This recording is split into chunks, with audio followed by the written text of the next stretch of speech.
जय श्री ओम नमः सिद्धेभ्यः नमो अरिहन्ताणम् नमो सिद्धाणम् नमो आयरियाणम् नमो वज्रायाणम् नमो लोये सब साहुणम्।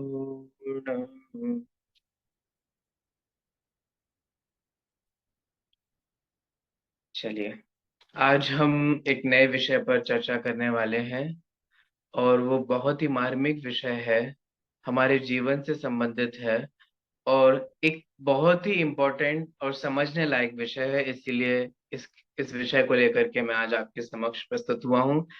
आप लोग जानते ही हैं क्या है वो विषय। देखा है आप लोगों ने हेडिंग में, किसी ने?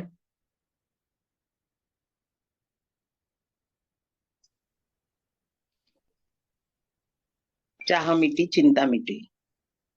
बहुत अच्छे, है ना? हम्म, चंद्रकांता जी बहुत ही ने, अच्छा विषय है। हाँ, देख, तो चंद्रकांता जी ने हमें पुनः याद दिलाया वह विषय अपना। वो है चाह मिटी चिंता मिटी। ठीक है, तो अर्थ तो आपको सबको समझ में आ ही रहा है कि इसका अर्थ क्या है। चाह के मिटने से चिंताएं मिट जाती हैं, ये इसका लिटरल मीनिंग, शाब्दिक अर्थ हुआ। चाह जिसे हम कहते हैं, उसके बहुत सारे नाम हैं। ठीक है, चाह को और क्या क्या कहते हैं? चाह को इच्छा भी कहते हैं, ठीक है, वांछा भी कहते हैं, कांक्षा भी कहते हैं, ठीक है, इंग्लिश में डिजायर भी कहते हैं, विश भी कहते हैं। ये सब उसी इच्छा के पर्यायवाची नाम हैं अथवा अन्य नाम हैं। ठीक है, तो चाह माने उस चाह के मिट जाने से, समाप्त हो जाने से चिंताएं समाप्त हो जाती हैं। ठीक है, इस विषय को हम यहाँ पर समझने वाले हैं। अब ये सोचने वाली बात है कि जो हमें इच्छा होती है, अगर हम कर्मों के पर्सपेक्टिव से देखें तो आप सबको ख्याल में होगा कि जैन दर्शन में 8 प्रकार के मेजर कर्म जो है वो माने गए हैं। 4 घातीय और 4 अघातीय, है ना? तो उन 8 प्रकार के कर्मों में से मैं एक जनरल आप लोगों से पूछना चाहता हूँ। आपको क्या लगता है कि किस कर्म के उदय से चाह उत्पन्न होती है? मोहनीय कर्म से। बहुत अच्छे। मोहनीय मोहनीय। हाँ, चंद्रकांता जी ने कहा मोहनीय कर्म से। किसी और का कोई और मत है? किसी को और कुछ कहना है? बेला जी, मंजू जी और अन्य भी जो जन जुड़े हुए हैं, शॉर्ट शॉर्ट नेम लिखे हुए हैं, पूर्वी जी, पीएन जी, विमल जी, अन्य अन्य।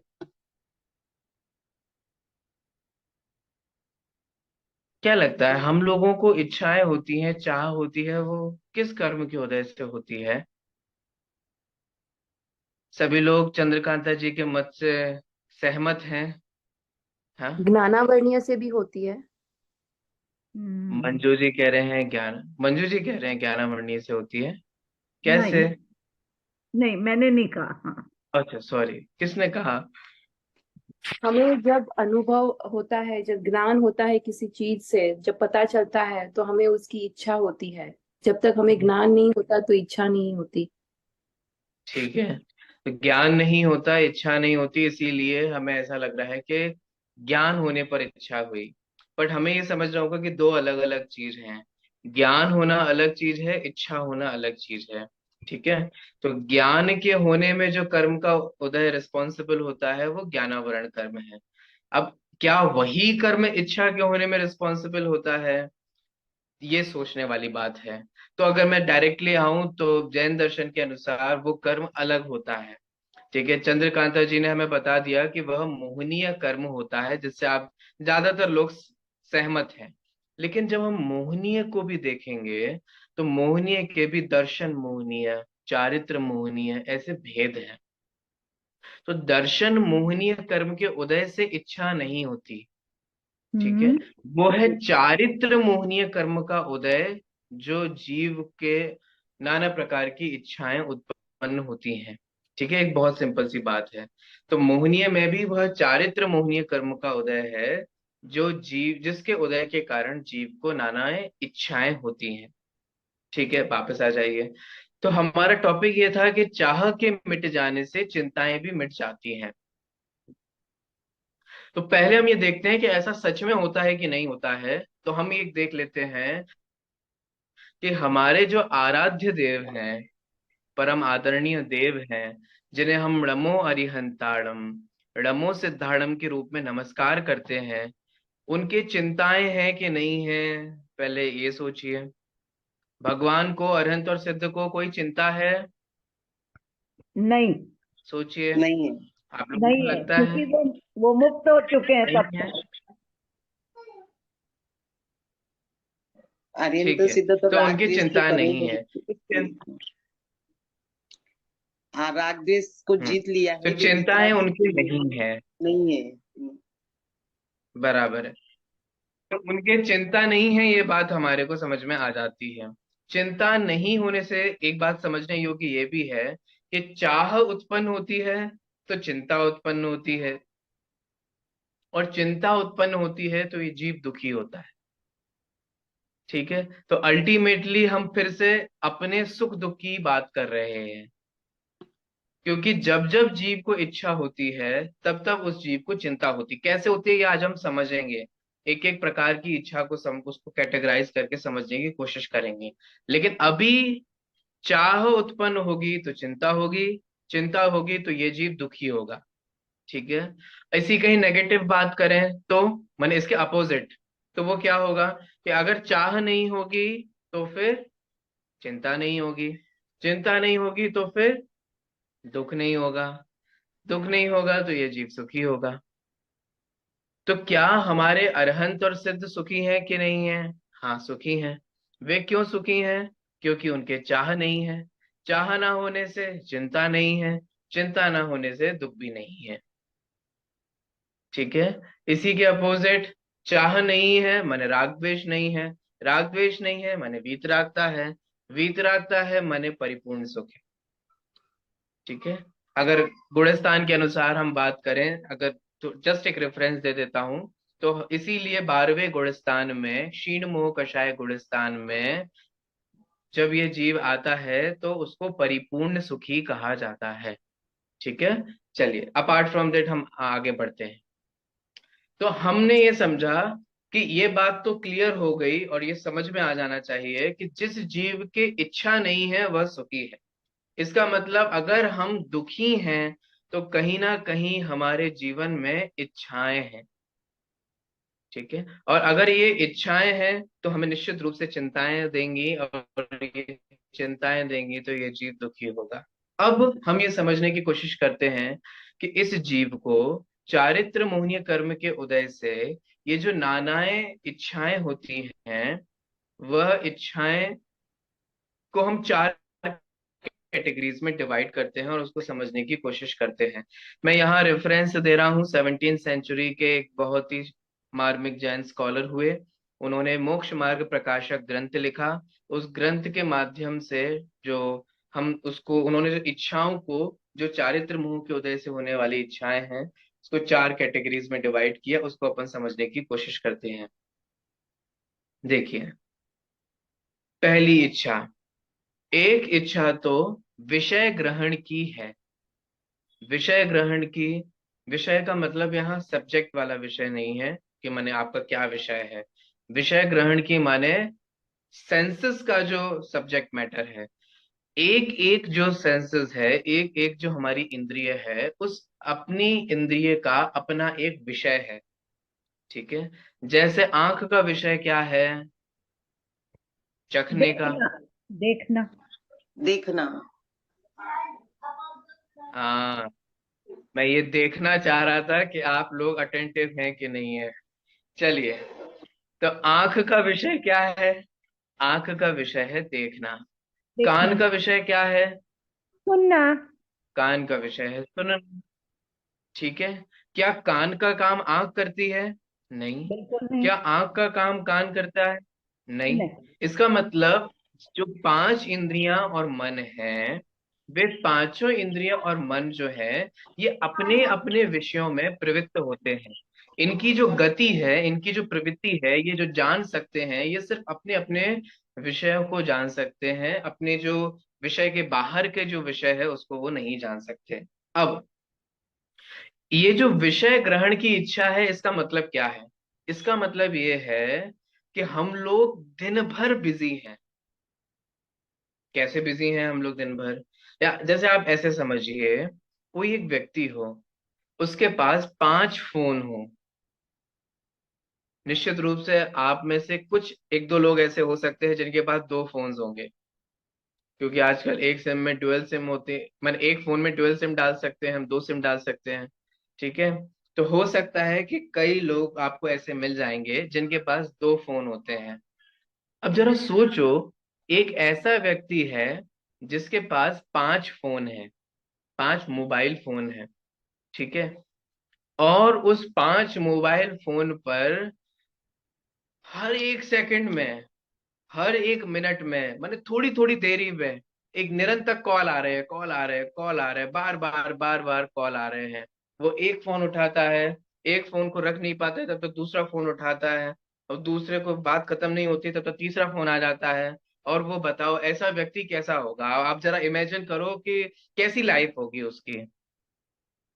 चाहते हैं आप में से कोई ऐसी लाइफ के दिन भर ऐसे ही जीवन व्यस्त रहे, इसी प्रकार से लगे रहे, एक फोन फिर दूसरा फोन फिर तीसरा फोन? उसे देख करके वो कितने टेंशन होती होगी, वो कैसे जीवन जीता होगा।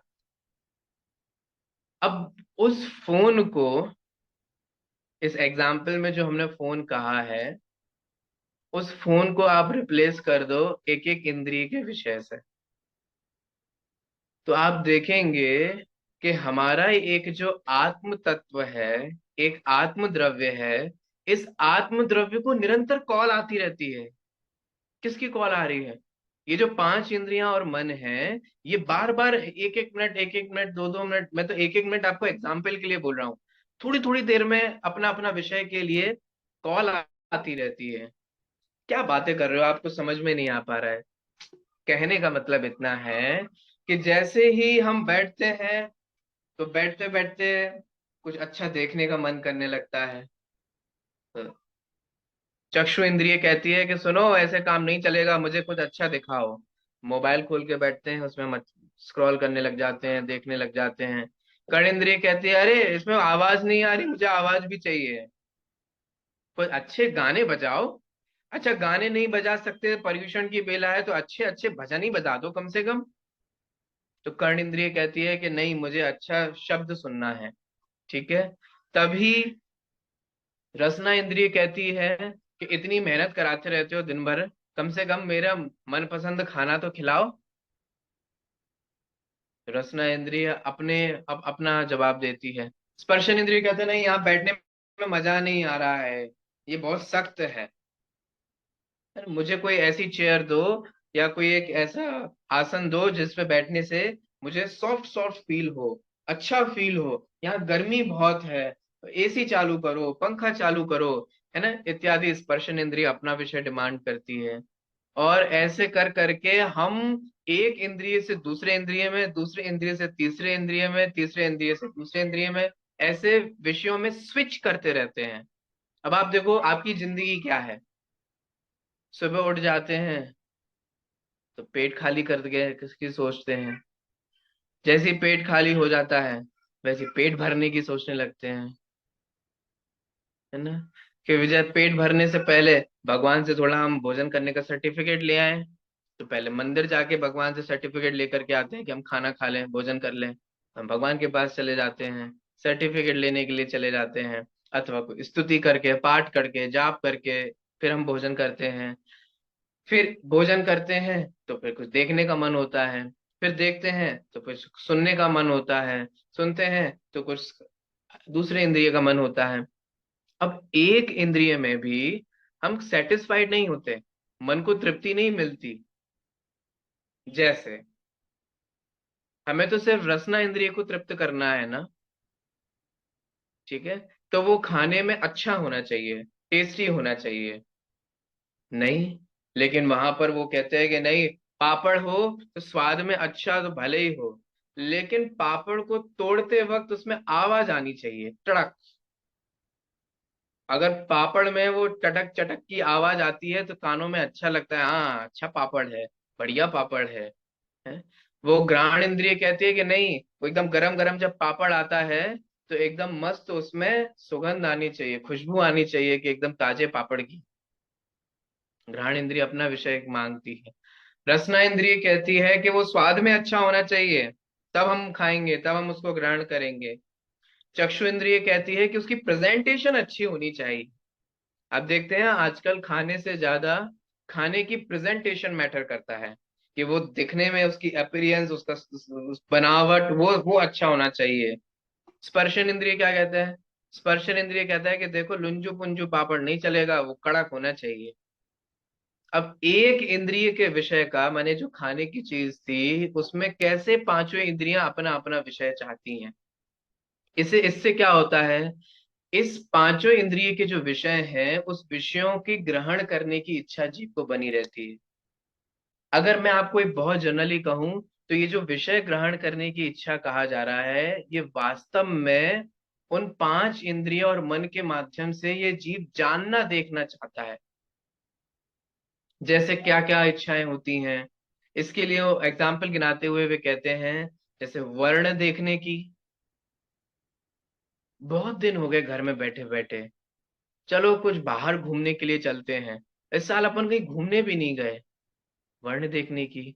अथवा घर में अंदर बैठे बैठे बोर हो जाते हैं तो चलो छत पे चलते हैं, चलो बालकनी में घूम के आते हैं, चलो बगल वाले पार्क में जाके आते हैं, चलो थोड़ी देर टीवी खोलते हैं, है ना? वर्ण देखने की इच्छा।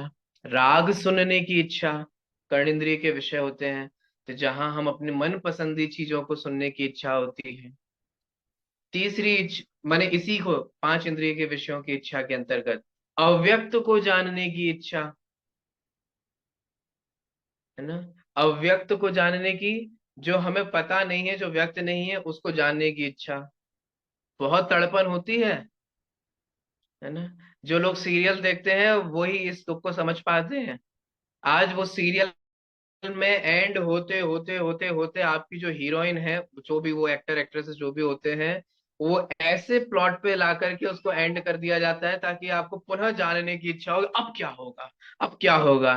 तो आपको तड़फन मची रहती है कि नेक्स्ट एपिसोड में अब जाने क्या होगा, है ना? आजकल जो लोग वेब सीरीज देखते हैं वो इस चीज को रिलेट कर पाएंगे कि आजकल पिक्चर छोड़ करके एक बहुत बड़ी बड़ी वेब सीरीज बनती हैं। उन वेब सीरीज में ये होता है कि आप सिर्फ एक पहली देखना चालू करते हो और आप उसको छोड़ नहीं पाते हो जब तक आप उसको खत्म ना कर लो। कैसे? क्योंकि आपके अंदर निरंतर अव्यक्त को जानने की इच्छा होती है कि अब क्या होगा, अब क्या होगा, अब क्या होगा, व्हाट इज नेक्स्ट। ये अव्यक्त को जानने की इच्छा है। अरे छोड़ो इन सब बातों को। हम कहीं से गुजर रहे होते हैं और कोई मान लो कि हमारे बारे में बात कर रहा हो, है ना? वो कह रहा हो, अरे आपको पता है निर्मल जी कैसे हैं?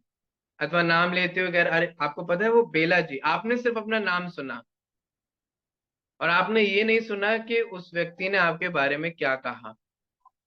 अब बताओ, जो आपको मचलन होती है, आपको जो चैन नहीं पड़ता है, जो आकुलता व्याकुलता होती है, ये क्या है? ये है उस अव्यक्त को जानने की इच्छा। और आपको ये जो आकुलता व्याकुलता होती है ना, ये बस वही है। अक्सर लोग कहते हैं ना कि मैं आपको एक बात बताना चाहता हूं, आप बुरा नहीं माने तो। हम कहते हैं हाँ हाँ बताओ। नहीं नहीं रहने दो, आप बुरा मान जाओगे, नहीं मैं नहीं बताता, आप रहने दो, अब रहने दो, अब मैं नहीं बताऊंगा। फिर अब अपन लोग पीछे ही पड़ जाते हैं, नहीं नहीं अब तो तुम बताओ, अब तो तुमको बताना ही पड़ेगा, तुमने कहा क्यों, अब तो मुझे बताना ही पड़ेगा, अब मुझे चैन नहीं पड़ेगा। ये क्या है? ये आकुलता किस बात की है? ये हम क्यों दुखी हो रहे हैं? ये सिर्फ और सिर्फ उस अव्यक्त को जानने की इच्छा है। अब बेसिक, अब सोचिए, यहाँ क्या दुख है? क्या कोई आपको मार रहा है? कोई आपको पीट रहा है? कोई आपसे कुछ कह रहा है? नहीं। आपको कोई भी शारीरिक वेदना नहीं है, कोई भी अन्य बाह्य वेदना नहीं है, फिर भी ये जीव दुखी होता रहता है। किस बात के लिए दुखी होता है? कि जब तक वो जान देख ना ले, उसको जो इच्छा है उसकी पूर्ति ना हो जाए, तब तक यह जीव महाव्याकुल रहता है, महा आकुलित रहता है। इसीलिए इस पहली इच्छा का नाम है विषय ग्रहण करने की इच्छा। ठीक है। तो जब तक पांच इंद्रिय के जो विषय हैं, जो ये जीव करना चाहता है, जानना चाहता है, जब तक वो कर नहीं लेता है, तब तक महा आकुलित व्याकुलित रहता है, इसलिए दुखी है। तो आपको समझ में आ रहा है? जीव है एक, और इच्छाएं पांच इंद्रिय और मन की। तो सोचो, अगर हम इन्हीं में ही उलझे रहे तो हम कितने आकुलित व्याकुलित होकर दुखी ही बने रहेंगे। तो एक तो है ये पहले प्रकार की इच्छा जो जीव को विषय ग्रहण करने की होती है। यहाँ कोई दुख नहीं है बस, लेकिन जब तक वो होता नहीं है ना, तब तक बस दुखी बना रहता है। घरों में आप लोग देखते हो ना, अक्सर ऐसे सीन बनते हैं।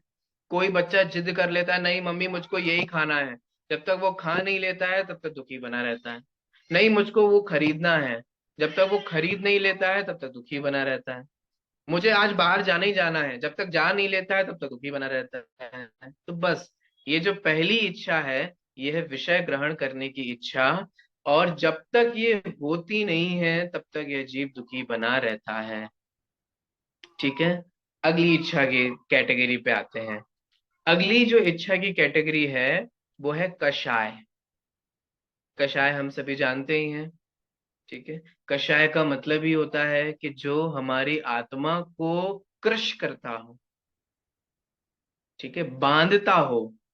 और जब भी कोई जीव बंधता है तो उसको दुख होता है, जो हमारी आत्मा को कसे। जैसे शरीर को कोई ऐसे तेज कसे तो दुख होता है ना, ऐसे ही जो हमारी आत्मा को कसता है ना, ऐसे जो परिणाम होते हैं वह कषाय कहलाते हैं। और ये जो कषाय हैं ये चार प्रकार की हैं। एक क्रोध, एक मान, एक माया, और एक लोभ। ठीक है। अब मैं आप लोगों से एक एक कषाय का जल्दी से स्वरूप जानना चाहूंगा। आप मुझे जल्दी से बता दीजिए कि क्रोध किसे कहते हैं। जल्दी से बताइए, क्रोध क्या है? अनम्यूट कर लीजिए, अनम्यूट कर लीजिए। हाँ, अपना आक्रोश प्रकट करना दूसरे के ऊपर। ठीक है। अपना आक्रोश प्रकट करना, वह क्रोध है। ठीक है। तो इन सरल भाषा में कहें तो गुस्सा जो है वो उसको क्रोध कहा जाता है, आक्रोश करना। ठीक है। मान क्या कहलाता है? मान घमंड को कहते हैं। आपकी आवाज कट हो गई, एक बार पुनः बोलिएगा। सर मान घमंड को कहते हैं। बहुत अच्छा, मान घमंड को कहते हैं। ठीक है। आजकल की चलती फिरती भाषा में जिसे हम ईगो कहते हैं। हाँ जी। ठीक है। तो उस घमंड को मान कहते हैं। मायाचारी क्या होता है? कथनी और करनी में अंतर। माया। बहुत अच्छा। जहां छल कपट हो, ठीक है, जिसको दूसरी भाषा में हम कथनी और करनी में अंतर, मन में कुछ और होना, वचन में कुछ और होना, काया में कुछ और करना। ठीक है। इस प्रकार से जहां छल कपट होता है वो क्या कहलाता है? मायाचारी कहलाती है। और लोभ, लोभ क्या होता है? लालच, लालच। बहुत अच्छा। ये जो लालच है उसको क्या कहते हैं? लोभ कहते हैं।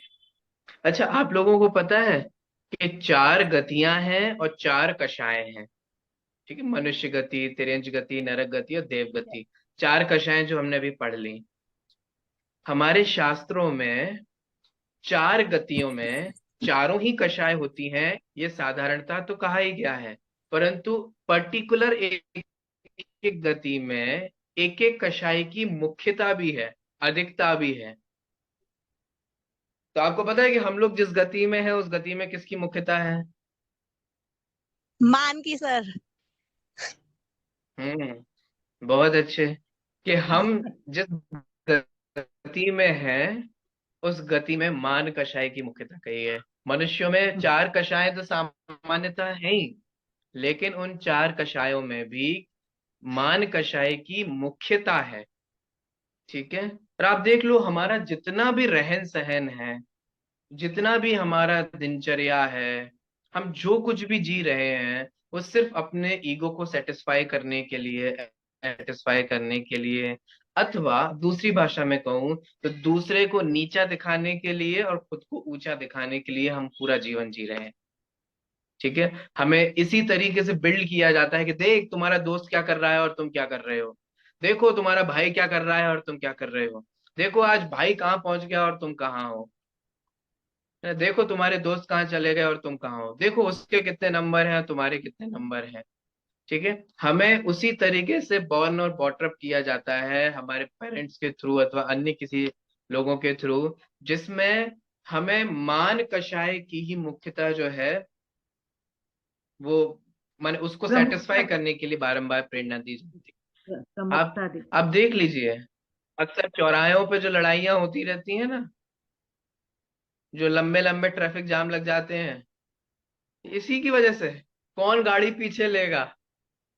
कभी कभी पारा पड़ा है आप लोगों का ऐसे जाम में फंसते वक्त, ये भी आ गए यहाँ से, ये भी आ गए यहाँ से, अब भाई साहब कौन पीछे होगा।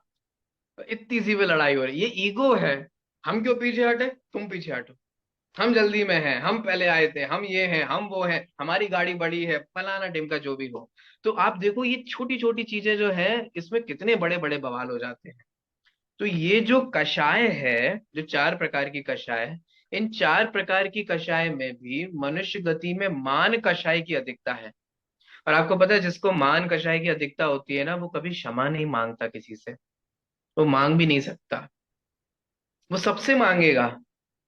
माने जिसने उसका कुछ बुरा नहीं किया है उससे वो बोलता रहेगा मिच्छामी दुक्कडम, मिच्छामी दुक्कडम, आपको मेरी क्षमा हो, वो सबसे क्षमा बोलेगा। लेकिन जिससे असली में लड़ाई हुई है ना, वो अपनी जेठानी जी जिनसे 10 साल से बात नहीं हो रही है, वो जो भैया जो पिछले रक्षाबंधन में लड़ाई हो गई थी, है ना, और वो जो बगल वाले पड़ोसी जिनका पोंछे का पानी हमारे घर में आ गया था तो हमने तहलका मचा दिया था, उनसे हम कभी क्षमा नहीं मांगते। क्यों? मान कषाय। ये मान कषाई ही है जो हमें किसी से क्षमा नहीं मांगने देती है। हमें लगता है हम क्यों झुकेंगे, हम क्यों पहले क्षमा, हाँ तुम पहले क्षमा मांगो तब हम तुम्हें क्षमा मांगेंगे। इसमें भी हम लोग अलग अलग टर्म्स एंड कंडीशंस लगाने लग जाते हैं। ये सब मान कषाय है। इसमें क्या होता है कि हर एक कषाय के अनुसार जीव को परिणमन करने की इच्छा होती है। जैसे जब क्रोध कषाय हो तो किसी का बुरा करने की इच्छा होती है, क्रोध में गुस्सा आता है, गुस्से में उसका बुरा करने का मन करता है। तो क्रोध में किसी का बुरा करने की इच्छा होती है, मान में क्या इच्छा होगी बताओ, सोचो, मान कषाय के अनुसार क्या इच्छा होगी। मैं जो कहूँ वो सबको मानना चाहिए। बहुत अच्छा, मैं जो कहूँ वो सबको मानना चाहिए, है ना। मैं घर में मैंने जो कह दिया वो मेरी ही चलेगी। और क्या इच्छा होगी मान कोई मेरी कषाय में? तारीफ करे सदा। कोई मेरी तारीफ करे, जिस उससे क्या होगा अल्टीमेटली, कि मैं ऊंचा दिखूंगा और अन्य जो जन है वो नीचे दिखेंगे। ठीक है, तो इन जनरल मान कषाय में स्वयं को ऊंचा दिखाने की और अन्य सभी जीवों को नीचा दिखाने की भावना होती है। किसी का माइक ऑन है, शायद वसुंधरा जी आपका माइक ऑन है, या प्रवीण जी आपका है, या आवाज आ रहा है आपकी तरफ। चलिए।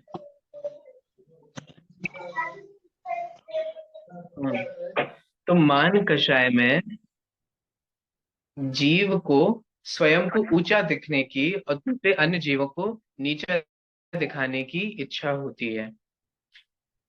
अब आप देखो जरा सोचो, मैं कभी कभी बहुत सोचता हूँ इस बारे में। हम लोगों के जीवन में कोई दुख नहीं है लेकिन हम कषायों से अपने दुख पैदा कर रहे हैं। सामने वाला नई गाड़ी लेकर के आ जाता है ना, तो आपको क्या हो गया, उसने आपको अपनी गाड़ी से कुचल दिया क्या, धक्का दे दिया क्या, आपसे कुछ गलत बोला क्या? नहीं। लेकिन वो गाड़ी लेकर के आ जाता है तो मिर्ची आपको लग जाती है। अगर वो कोई गाड़ी लेकर के आता है तो हमारे को मन करता है नहीं, अगर वो 10 लाख वाली लेकर के आता है तो मैं 15 वाली लेकर के आऊंगा, मेहनत करूंगा, मैं ऐसा करूंगा, मैं ये करूंगा। पर आजकल तो ईएमआई, लोन वोन, कितनी सारी चीजें आ गई हैं। आपके पास पैसा हो ना हो, लेकिन आपके पास सुविधाएं हैं वो सारी लेने की, जिसको आप बाद में दे सकते हैं। तो हीन दिखाने की भावना होती है, ठीक है। मायाचारी में क्या भावना होगी, मायाचारी में क्या इच्छा होती होगी? मायाचारी में इच्छा होती है कि मैं ऐसा कर दूंगा, मैं वैसा कर दूंगा। ये प्लानिंग प्लॉटिंग करने वाले लोग जो होते हैं ना, है ना, जो हमेशा पॉलिटिकली करेक्ट रहते हैं, ये सब उसी का ही परिणाम है। माया कषाय के अनुसार मैं ऐसा कर दूंगा, वो ऐसा कहेगा तो ऐसा हो जाएगा, वैसा हो जाएगा, इसको मैंने इस तरीके से बहुत सारी ये उल जलूल और छलावे जैसी जो प्रवृत्ति होती है वो माया कषाय के अनुसार होती है। लोभ, लोभ में क्या होता है? मुझे ये मिल जाए, मुझे अच्छा घर मिल जाए, ऐसी गाड़ी मिल जाए, ऐसा मकान मिल जाए, ऐसी फैमिली मिल जाए, ऐसी पत्नी मिल जाए, ऐसे बच्चे मिल जाएं, ऐसे रिश्तेदार मिल जाएं, वगैरह वगैरह। ये लोभ कषाय के वशीभूत होकर के इच्छा होती है। अब अब क्या दुख दुख है यहाँ पर, क्या पीड़ा है? पीड़ा ये है कि जब तक इसके कषाय अनुसार परिणमन नहीं हो जाता, तब तक यह जीव महा आकुल और व्याकुल बना रहता। आपने देखे होंगे अन्य लोगों को कि अगर किसी को किसी का बुरा करने की अंदर में इच्छा हो गई, तो जब तक वो उसका बुरा नहीं कर देता, तब तक अंदर में आकुलित बना रहता है। हालांकि उसका बुरा होना नहीं होना वो उसके भाग्य के अधीन है। ये ध्यान देने वाली बात है, ये समझने वाली बात है। आप किसी का भला बुरा नहीं कर सकते, आप किसी को नीचा नहीं दिखा सकते, आप स्वयं को ऊंचा नहीं दिखा सकते, वो सब अपने अपने कर्मोदय अनुसार होने वाला परिणमन है। लेकिन जब तक वैसा परिणमन नहीं हो जाता, तब तक जीव दुखी बना रहता है। ठीक है, समझ में आ रहा है? अब एक बात बताओ, क्या किसी भी जीव के इच्छा के अनुसार सदैव परिणमन होता है क्या? नहीं होता। क्या प्रत्येक जीव के अपनी अपनी कषायों के अनुसार परिणमन होता है? नहीं होता। कभी आप सोचना चाहते हो कि मैं इसका बुरा कर दूंगा, इसके नंबर कम आ जाएं, ये मेरे से आगे ना बढ़े, लेकिन उसका भाग्य प्रबल होता है, उससे आपसे ज्यादा नंबर आते हैं, आपसे ज्यादा कुछ होता है, वो आगे बढ़ जाता है। आप किसी का ये सोचते हैं कि मैं इसका बुरा करके रहूंगा, इसको नीचा दिखाऊंगा, 4 लोगों के सामने उसकी पोल पट्टी खोल देता हूँ, ऐसा कर देता हूँ, उसको हीन दिखाता हूँ। हैं, तुम उधर रहते हो, तुम ये चलाते हो, तुम ये पहनते हो, तुम ऐसा खाते हो, ऐसा करके हम उसको नीचा दिखा देते हैं। लेकिन ऐसा हीन दिखा करके वो हीन होगा नहीं होगा, लोग उसको मानेंगे नहीं मानेंगे, ये उसका कर्म का उदय है। लेकिन जब तक हो नहीं जाता, तब तक आप दुखी बने रहते हो, आपके अंदर आकुलता बनी रहती है। इस बार तो मैं ऐसा कर दूंगा, इस बार मैं वैसा कर दूंगा, ये हमेशा मुंह चलाते हैं, इस बार तो मैं इनको ये जवाब दे दूंगा। बस जब तक हो नहीं जाता, तब तक दुखी बने रहते हो। कई बार हम लोग ये सोचते रहते हैं कि इस बार तो मैं इनको जवाब दे ही दूंगा, इस बार तो मैं इनको मजा चखाऊंगा। और वो बहुत अच्छे से आपसे बोलते हैं और आप मजा चखा ही नहीं पाते हैं। आपके सब सोचा धरा जो भी प्लानिंग प्लॉटिंग होती है, सब रखी की रखी रह जाती है। इसमें दुख क्या है? इसमें दुख ये है कि ये जीव कषायों की अग्नि में जलता रहता है, और इसीलिए उस इच्छा से जीव को चिंता होती रहती है, और चिंता से ये जीव दुखी बना रहता है। तीसरी इच्छा की तरफ आते हैं। तीसरी इच्छा है पाप के उदय को दूर करने की इच्छा। ठीक है, क्या मतलब है इसका? इसका मतलब है कि कोई भी जीव रोगी नहीं होना चाहता, कोई भी जीव पीड़ा नहीं चाहता, कोई भी जीव भूखा नहीं बने रहना चाहता, है ना? क्यों? क्योंकि रोग होना, पीड़ा होना, भूख आदि की व्याधि होना, गर्मी, ठंडी, ये सब सहन करना, ये सब किसके उदय में होते हैं? पाप के उदय में ही होते हैं।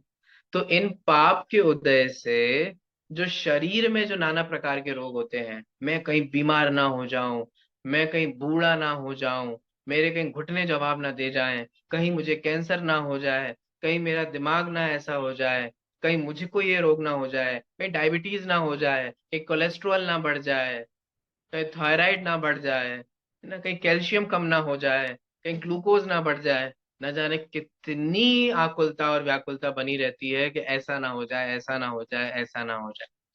मतलब क्या, कि कहीं पाप का उदय ना आ जाए, अथवा कोई पाप का उदय आ जाता है तो उस उदय को दूर करने की इच्छा होती है।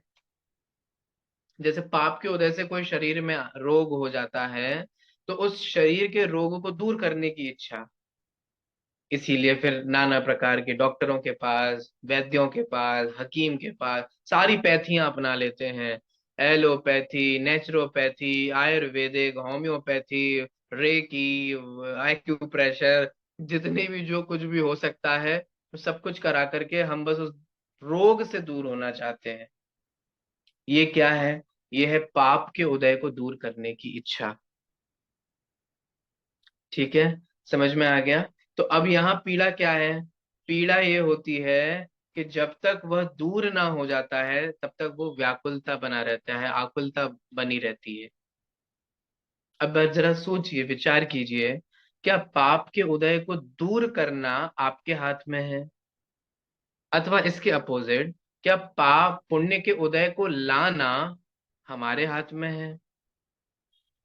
यद्यपि हमने जो पाप पुण्य बांधा है वो हमने हमारा ही बांधा है, और हमें जो मिल रहा है वो हमारे बांधा हुआ ही मिल रहा है।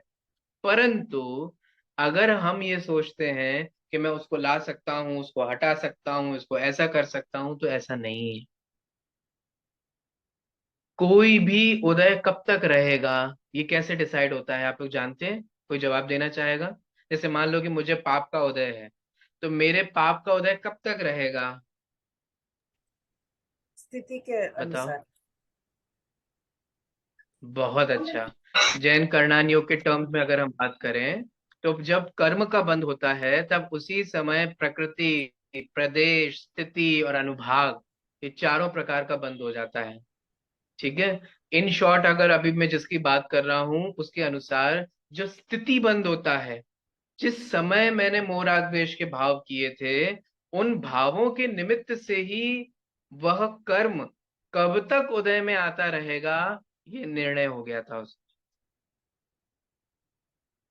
अथवा बीच में जो हमारे भाव हुए उन भावों के निमित्त से उसके जो उत्कर्षण अपकर्षण आदि जो भी हुए हों, संक्रमण आदि जो भी हुए हों, उसकी जब तक स्थिति है वो तब तक उदय में आएगा। तो हम चाहे कितना भी सोचते रहें कि मेरा ये उदय चला जाए, लेकिन जब तक उसकी स्थिति पूरी नहीं होगी तब तक वो नहीं जाएगा। और अगर हम ये माने, आप समझने की कोशिश कीजिए, अगर कोई रोग आया है, वो हमें तब तक आकुलता व्याकुलता पहुंचाने में निमित्त बनता है जब तक उसकी स्थिति पूर्ण नहीं होती। हालांकि हालांकि इट्स अप टू अस कि हम आए हुए उदय में कैसा रिएक्ट करते हैं। ठीक है। जो कर्म का उदय आ रहा है उसमें हम कैसा बर्ताव करते हैं, हम कैसे भाव करते हैं, कैसे परिणाम करते हैं, वो हमारे ऊपर है। लेकिन उदय को दूर करना वो हमारे हाथ में नहीं है। ठीक है। आप देख लीजिए, अधिक से अधिक तो क्या कहें, इस विश्व में मैं आप लोगों से पूछता हूं, सर्वोत्कृष्ट पुण्यशाली जीव कौन होते हैं? बताइए, कौन होते हैं?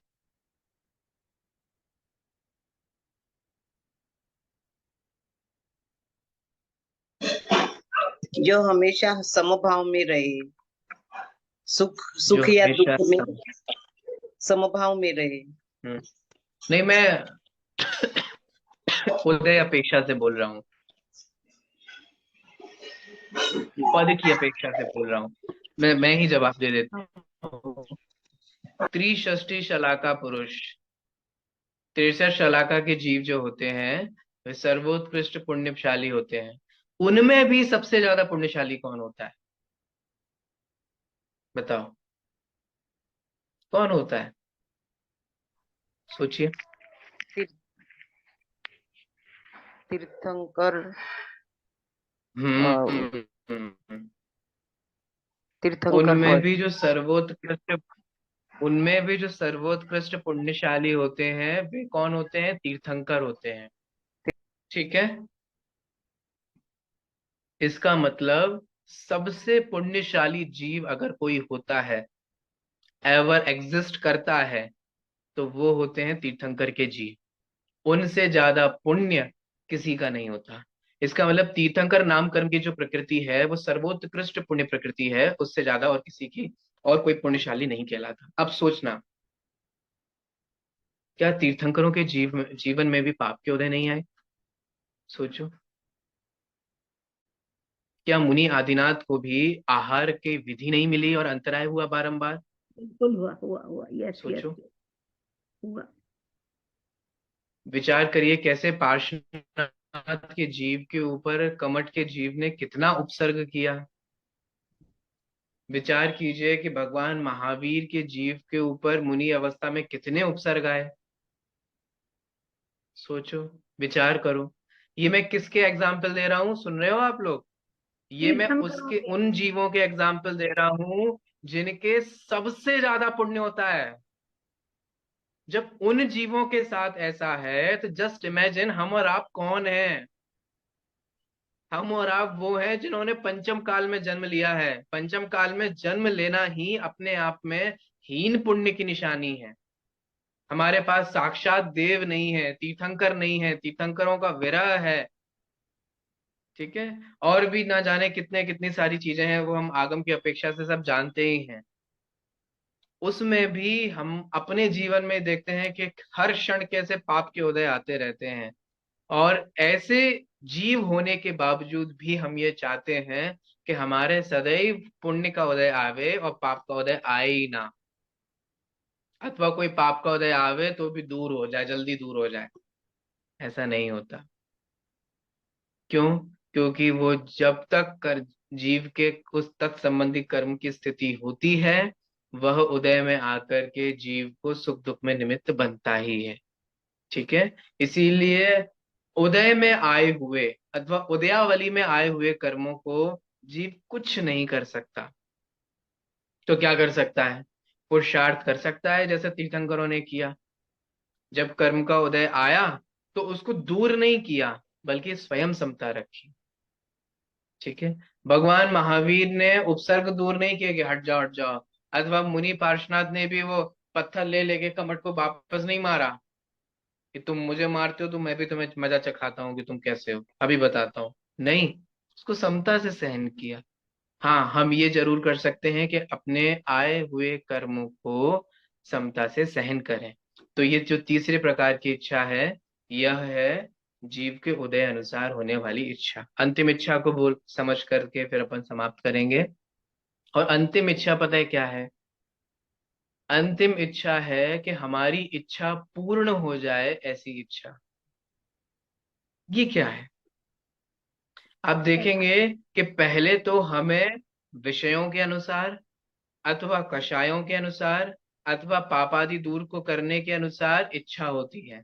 ठीक है, अब वो इच्छा पूरी हो जाए, ऐसी जो निरंतर इच्छा बनी रहती है, यह है चौथी प्रकार की इच्छा। हमें इच्छा हुई कि मैं अच्छा मकान खरीद लूं बढ़िया पॉश कॉलोनी में, अथवा एक अपनी गाड़ी होनी चाहिए खुद की। कब तक मैं टू व्हीलर पे जाऊंगा, कब तक मेट्रो के धक्के खाऊंगा, कब तक ट्रेन में जाता रहूंगा, अपनी गाड़ी होनी चाहिए तो मजा आए। ये है एक इच्छा। फिर ये इच्छा पूरी हो जाए, इसके लिए जो हमें नाना प्रकार की इच्छाएं होती रहती हैं कि ऐसा करेंगे वैसा करेंगे ऐसा करेंगे, अथवा ये इच्छा पूरी हो जाए, उस इच्छा पूर्ण हो जाने की जो इच्छा बनी रहती है, ये चौथी प्रकार की इच्छा है। तो इस प्रकार से इस जीव को जो होने वाली अनंत इच्छाएं हैं, वे अनंत इच्छाएं कभी किसी की भी पूरी नहीं हो सकती। इसीलिए जैन दर्शन में इच्छाओं के अभाव की विधि बताई है, इच्छाओं के निरोध करने की विधि बताई है, इच्छाओं पर पूर्ण विराम और स्टॉप करने के लिए मार्ग बताया गया है। क्यों? क्योंकि इच्छाओं की पूर्ति कभी नहीं हो सकती। इसीलिए इच्छाओं की पूर्ति से ये जीव कभी भी सुखी भी नहीं हो सकता। इसीलिए इच्छा निरोधस तपः, इच्छाओं का निरोध करके तप के माध्यम से उन इच्छाओं का निरोध किया जाता है, उनको रोका जाता है। क्यों? क्योंकि इस जीव की कभी भी इच्छाएं पूरी नहीं हो सकती। बहुत फेमस वाक्य है ना, आप लोगों ने सुना होगा, महात्मा गांधी जी का, इस विश्व में मनुष्य की आवश्यकताओं को पूर्ति करने के लिए तो पर्याप्त संसाधन है, परंतु किसी एक जीव की भी संपूर्ण इच्छाओं को पूर्ण करने के लिए संसाधन उपलब्ध नहीं है। बस इतनी सी ही बात है। ठीक है, हमारे जैन आचार्यों ने कहा है कि इस जीव का इच्छा रूपी गड्ढा इतना भरा है, मैंने इतना बड़ा है, इतना बड़ा है कि उसके सामने पूरे विश्व जो है वो अणु के समान है। तो बेसिक सी बात इतनी सी है कि आप इच्छाओं की पूर्ति कर करके सुखी होने वाला मार्ग जो अपनाएंगे वो कभी नहीं हो सकते। हम लोग अभी पता है किस ट्रैक पर हैं, हम लोग इसी ट्रैक पे हैं। इच्छा करते हैं फिर पूरी करते हैं, इच्छा करते हैं फिर पूरी करते हैं, इच्छा करते हैं फिर पूरी करते हैं। क्या है आप सोचो ना, आप 20 साल के हो, आप 25 साल के हो, 30 35 40 जितने भी साल के हो, आपने इतने सालों में यही तो मार्ग अपनाया और फिर भी दुखी के दुखी बने रहे हो। आप अभी भी वो उसी जगह पे खड़े हो, अभी भी आकुलता है, व्याकुलता है, परेशान हो, हैरान हो, डिप्रेस्ड हो, स्ट्रेस्ड हो, परेशान बने रहे हो, दुखी बने रहे हो। क्यों? क्योंकि एक इच्छा फिर पूरी करने के लिए, फिर दूसरी इच्छा, फिर उसे पूरी करने के लिए जीव उलझा रहता है। और क्या होता है, इच्छाएं खत्म नहीं होती हैं, नहीं होने से आकुलता बनी रहती है, आकुलता होने से दुख बना रहता है। इसीलिए हम लोगों को बुद्धिपूर्वक अपने इस मनुष्य भव को इच्छाओं की पूर्ति में ही नहीं बर्बाद कर देना है, बल्कि इच्छाओं के अभाव के मार्ग पर बढ़ करके मोक्ष मार्ग की ओर बढ़ना है। हम सभी लोग इसी मार्ग पर बढ़े, इसी मंगल भावना के साथ अभी की बात को यहीं विराम देता हूँ। आप लोगों को कोई प्रश्न हो, कोई बात क्लियर नहीं हुई हो, समझ नहीं आई हो, कोई डाउट हो तो अवश्य पूछ सकते हैं।